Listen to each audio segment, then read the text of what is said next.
욥기 38장 구약성경 798페이지 4절 말씀입니다. 하나님께서 등장하셔서 이제 결론을 얘기하시는 38장, 39장, 40장, 41장인데 우리로서는 읽어도 선뜻 맥락이 눈에 들어오질 않습니다. 오늘 본 이 본문은 폭풍 속에서 찾아오신 하나님이 이제 욥과 그의 고난에 대하여 엘리후의 권면 혹은 꾸중을 그 끝자락을 붙잡고 하나님이 들어오셔서 이제 말씀하시는 대목인데, 우선 오늘 본 바와 같이 땅, 바다, 하늘, 저승에 관한 얘기를 합니다. 그러니까 말하자면 창조 세계의 모든 영역을 망라하고 계십니다. 우리 나중에 더 들어가면 다음 번쯤 나오겠지만 무소부재하시다, 안 계신 곳이 없으시다, 두 번 부정, 무소부재, 그 얘기를 하시죠. 그러니까 욥이 이제 친 아우성이 뭐냐면 하나님 만나 주십시오거든요. 하나님 만나 주십시오는 뭐냐? 지금 하나님이 내 현실에 부재하십니다. 하나님이 계시다면 이런 일이 있을 수 없습니다. 에 대하여 나 어디나 있다. 그렇게 일단 시작을 하시는 겁니다. 네가 나 없다고 그때도 내가 없을 수 없다. 나는 하나님이다. 그리고 폭풍 속에서 맹렬하게 있었다 그겁니다. 가만히 있지 않았다. 그런 시작입니다. 그러니까 이 구절을 읽으시면 이렇게 맹렬하게 읽으셔야 됩니다. 근데 여기 이제 재미있는 것이 8절 보시면 이 땅, 바다, 하늘, 저승까지 망라하는데 바다를 이렇게 얘기해요. 다른 것도 다 비슷한 평행법입니다만 여기가 제일 분명한데, 바다가 그 모태에서 터져 나올 때 문으로 그것을 가둔 자가 누구냐, 막은 자가 누구냐. 이 가두었다, 막았다는 처음 시작부터 나온 등장한 단어들입니다. 욥을 보았느냐? 사단에게 이 도전을 던지자 사단이 하나님이 산울로 그를 두른 탓입니다. 울타리로 이렇게 막았기 때문에, 보호했기 때문에 그가 자라는 겁니다. 그래? 그럼 터뜨려 보아라. 이렇게 된 거였거든요. 그죠? 그러니까 바다가 그 못에서 터져 나올 때, 터뜨려졌을 때 그걸 막은 자가 누구냐? 그때 내가 구름으로 그것을 만들고 흑암으로 그 강보를 만들고 한계를 정하여 문빗장을 지르고 이르기를 내가 여기까지 오고 더 넘어가지 못하리라. 이렇게 바다가 이렇게 있지만 이렇게 막았단 말이죠. 여러분 해변에 가면 제일 반복적으로 자주 보는 게 뭐죠? 이렇게 으르렁거리는 파도 아니에요? 으르렁거리고 왔다가 물러가고 으르렁거렸다가 물러가지 넘어오지 못하잖아요. 밤낮 으르렁거리죠. 가만히 있는 적이 없죠. 으르렁거리죠. 그걸 하나님께서 막았대는데 그걸 넘쳐나는 어떤 난폭함, 무질서를 막고 있다는 개념보다 하나 더 가서 이렇게 막았다, 넘어오지 못하게 했다라는 얘기를 이렇게 뒤집으세요.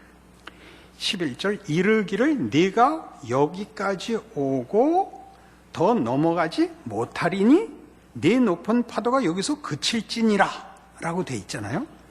근데 구절은 뭔가 보세요. 그때 내가 구름으로 그 옷을 만들고 흑암으로 그 강보를 만들고, 강보가 뭐죠? 어린아이 옷이잖아요. 어린아이 싸게.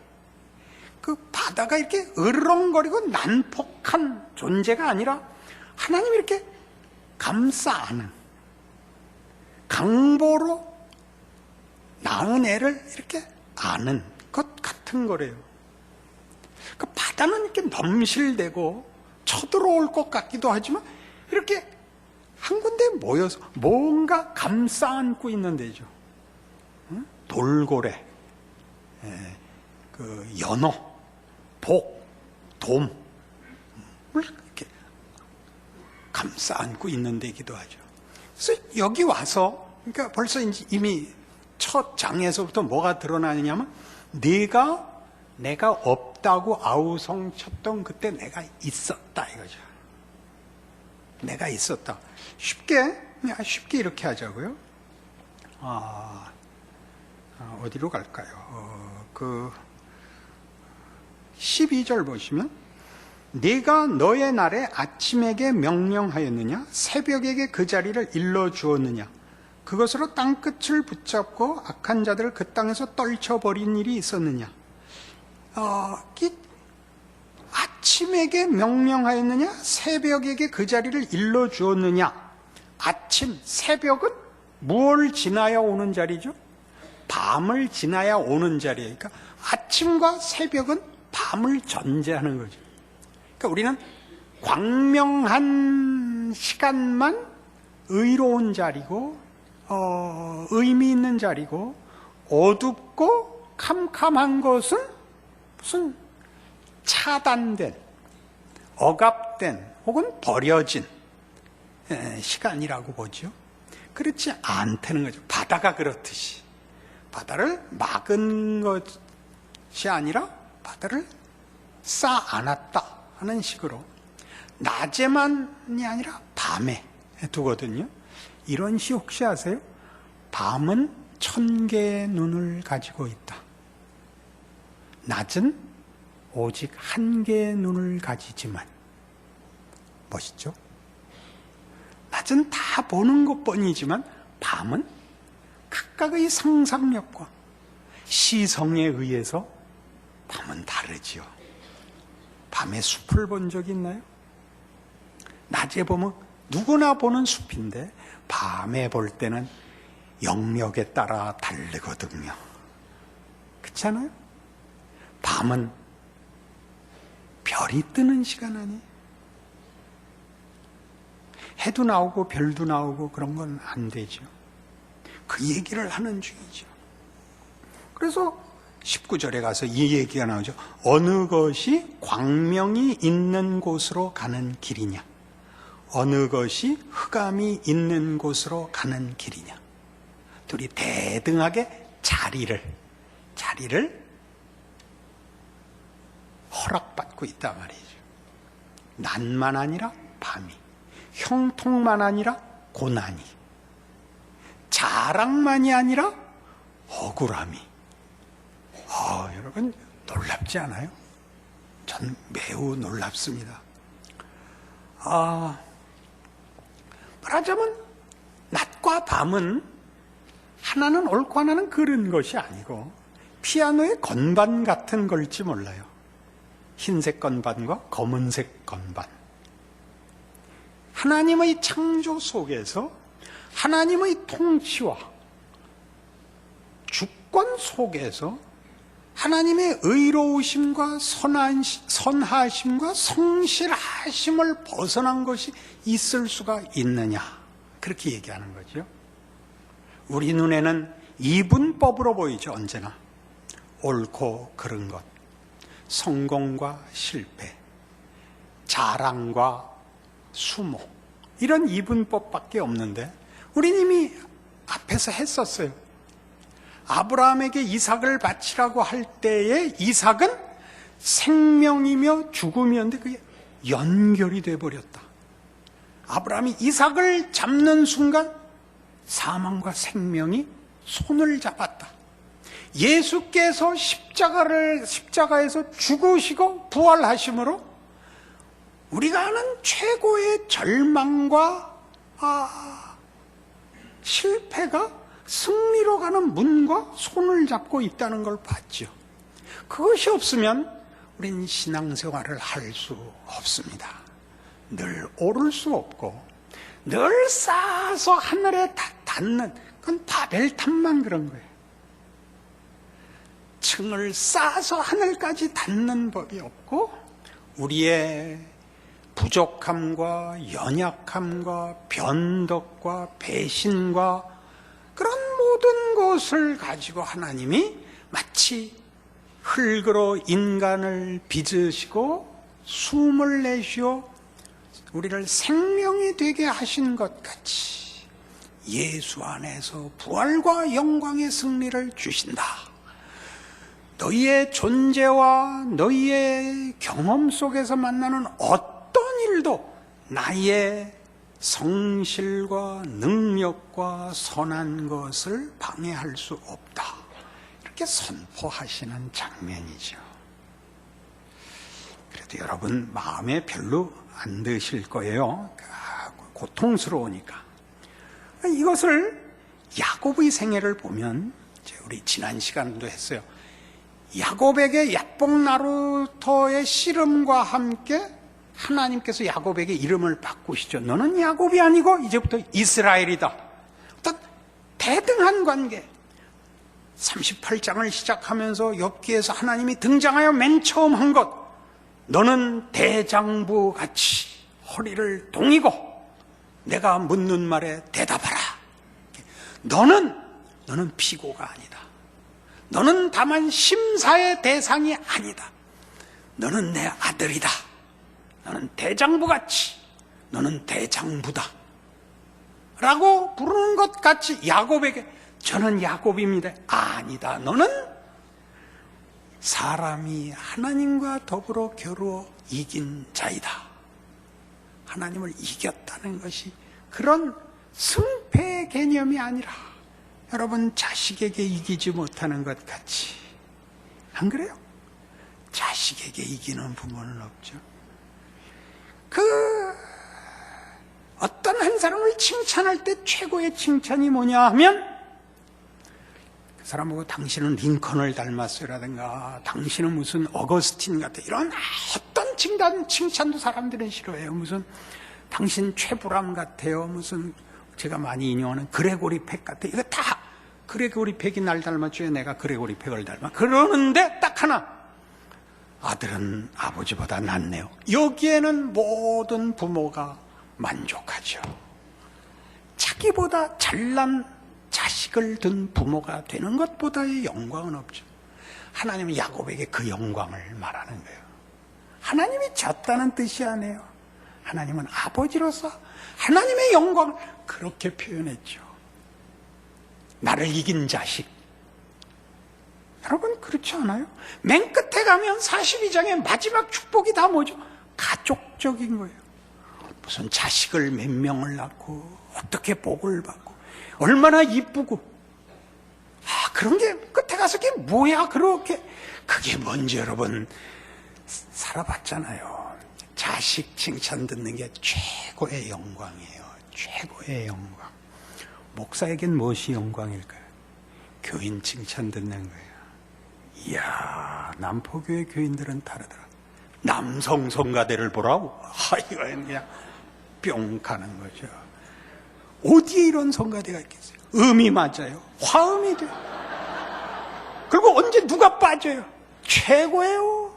이렇게 하고 앉아있을 수는 없어요. 신앙이 아니고는. 그게 무슨 음악이에요? 그게 무슨 상식이에요? 신앙이지요. 신앙이지. 우린 또 얼마나 들으면서 간절해요. 얼마나 간절해요. 난 양말이 전부 이 발가락에 빵꾸가 나 이렇게 밑으로 힘을 줘서 성가를 들을 때마다 이렇게 은혜가 발끝으로 오는지 모르겠어요. 이런 말을 해도 되나? 욥기에서 하나님이 그렇게 말하시는데 어떡할 거예요? 여러분, 하나님이 유머 센스가 있으세요. 그걸 모르시면 여러분 성경 못 읽어요. 피가 흐르고 거기 웃음이 있어요. 하나님이 빙그레 웃어요. 빙그레 웃어요. 으하하 그렇게 안 웃으시고 속 깊이 웃으세요. 호세아 12장을 가보실래요?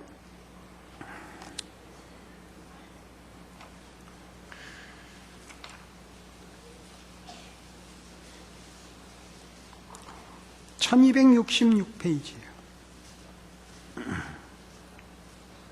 호세아 12장 1절 에브라임은 바람을 먹으며 동풍을 따라가서 종일토록 거짓과 포악을 더하여 아수르와 계약을 맺고 기름을 애굽에 보내도다.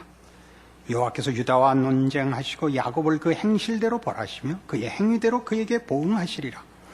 야곱은 모태에서 그의 형의 발뒤꿈치를 잡았고 또 힘으로는 하나님과 겨루되 천사와 겨루어 이기고 울며 그에게 간구하였으며 하나님은 베델에서 그를 만나셨고 거기에서 우리에게 말씀하셨나니 여호와는 만군의 하나님이시라. 여호와는 그를 기억하게 하는 이름이니라.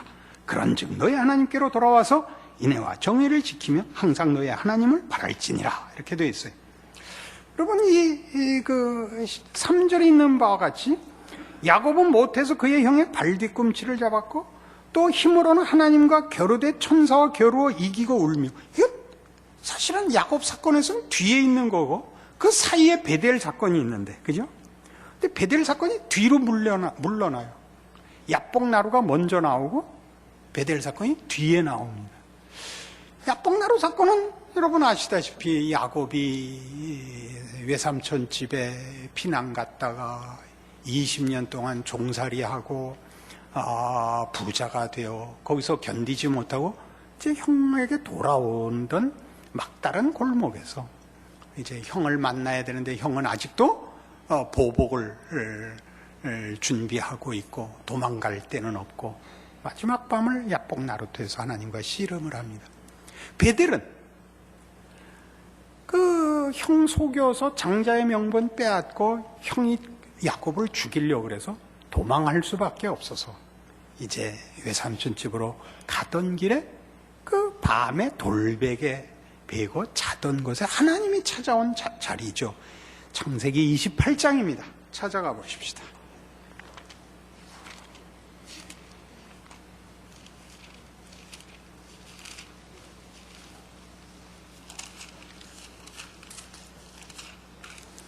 창세기 28장 10절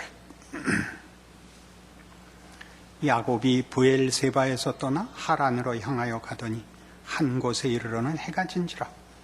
거기서 유숙하려고 그곳에 한 돌을 가져다가 베개로 삼고 거기 누워 자더니 꿈에 본즉 사닥다리가 땅 위에 서 있는데 그 꼭대기가 하늘에 닿았고 또 본즉 하나님의 사자들이 그 위에서 오르락내리락 하고 또 본즉 여호와께서 그 위에 서서 이르시되 나는 여호와니 너의 조부 아브라함의 하나님이요 이삭의 하나님이라. 네가 누워있는 땅을 내가 너와 네 자손에게 주리니 네 자손이 땅의 티끌같이 되어 네가 서쪽과 동쪽과 북쪽과 남쪽으로 퍼져 나갈지며 땅의 모든 족속이 너와 네 자손으로 말미암아 복을 받으리라. 내가 너와 함께 있어 네가 어디로 가든지 너를 지키며 너를 이끌어 이 땅으로 돌아오게 할지라. 내가 네게 허락한 것을 다 이루기까지 너를 떠나지 아니하리라 하신지라. 야복나루에서 참고 참다 하나님이 나타나신 것 아니고 욥이 어떻게 하나 보고 보다 나타나신 것 아니고 욥이 부르짖었던 거부했던 그 모든 고난과 억울함 속에 하나님이 일하고 계셨던 폭풍같이 일하고 계셨던 나날들이었다고 욥에게 나타났듯이 야곱에게 야복나루터에 기다리다 지친 하나님이 단판을 지으러 내려온 것이 아니라 이미 알잖아요. 태어나기 전에 리브가에게 알려줬잖아요. 네가 쌍둥이를 낳을 것이라. 그러나 아우가 형을 이길 것이라. 그렇게 이미 하나님이 약속하셨잖아요. 베델에서 이미 내가 너와 함께 있어 네가 어디로 가든지 너를 지키며 너를 이끌어 이 땅으로 돌아오게 할지라. 내가 네게 허락한 것을 다 이루기까지 너를 떠나지 아니하리라. 그러니까 그 야곱이 자기 혼자 사는 줄 생각하고 외삼촌 집에서 그거 외롭고 어렵게 혼자 목숨을 연명하고 자기 재산을 만들어야 되는 그 모든 나날들이 사실은 하나님이 씨름하신 야곱의 선택과 결정과 무슨 욕심에 함께 하나님이 야복나루터에서 씨름을 하듯이 그렇게 한 나날들이었다는 거죠. 하나님이 맹렬히 간섭하고 계시는 오늘이라 그렇게 우리는 못 느끼죠. 그래서 제가 시를 하나 또 준비했죠. 정허승 씨의 우박이라는 시입니다. 무시무시한 시입니다. 하나님이 어떻게 폭풍 속에서 매일 맹렬히 개입하시는가 이렇게 되어 있어요. 이 사람은 물론 기독교인으로서 이 시를 쓰고 있지는 않은 것 같아요.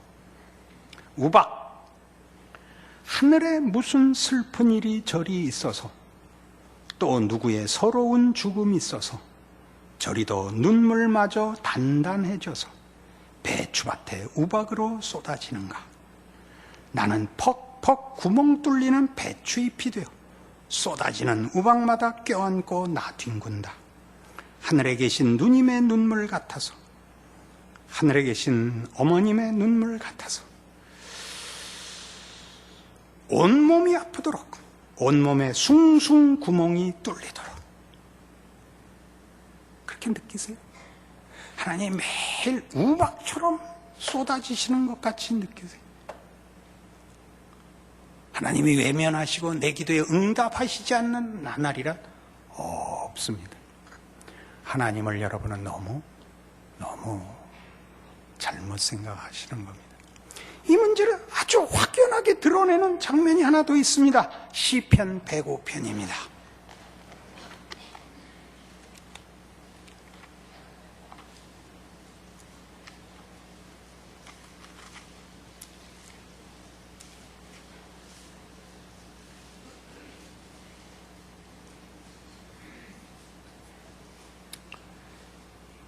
(879페이지)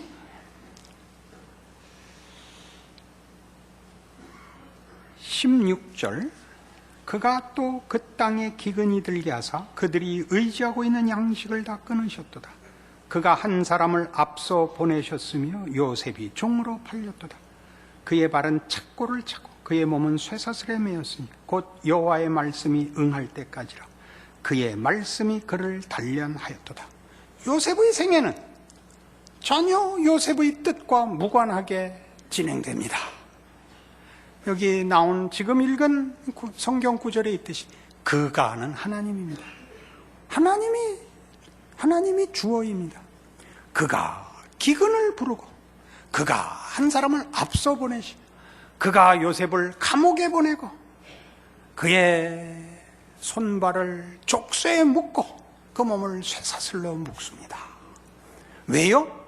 그의 말씀이 응하도록. 그 말씀이 저를 단련합니다. 단련이란 1000번 만번 굽는 겁니다.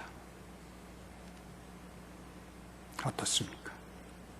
하나님이 그리 아니하시는 순간, 하나님이 외면하시고 돌아보지 않는 경우가 없다고 성경은 얘기합니다.